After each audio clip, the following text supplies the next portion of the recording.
કરશું.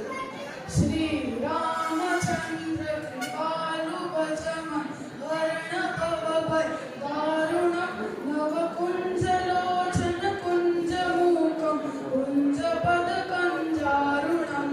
અરે વાહ ધૈર્ય, તે તો આ પ્રોગ્રામની શરૂઆત કેટલી મસ્ત સ્તુતિથી કરી.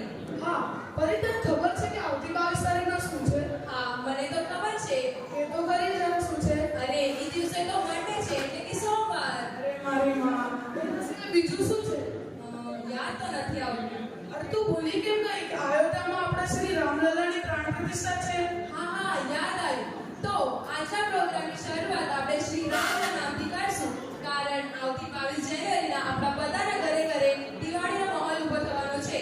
હા, પણ તે પહેલા એ આપણા ગૌરીઓમાં એ આનંદનો અનુભવ કરશું. તો એવો પરફોર્મન્સ લઈને આવી રહ્યા છે જેના પાર્ટિસિપેન્ટ્સ છે ભાવનાબેન માકાણી, નીતાબેન ચોપડા, સકુબેન ભીમાણી, વર્ષાબેન પોકાર, પાયલબેન ભાવાણી, પ્રિયાબેન ભાવાણી, શોભનાબેન રંગાણી, જયશ્રીબેન પોકાર, જીગીશાબેન રામજાણી, ઈશાબેન ભગત. તો ચાલો જોરદાર તાળીઓથી લોકોને સ્વાગત કરીએ.